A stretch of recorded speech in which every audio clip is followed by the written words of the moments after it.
на серф-станции что у нас творится. Тут у нас вот пролив из яхт-клуба, а вот там у нас любимая серф-станция «Силы ветра».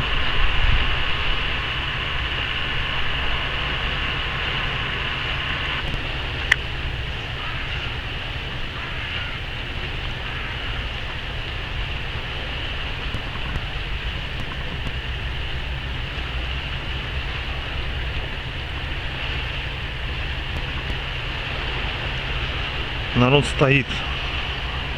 Как бы для яхты нормально, а для покатушек на кайте и серфе еще недостаточно.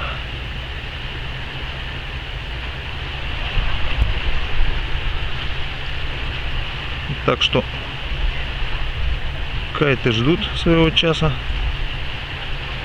Все, народ раскладывается.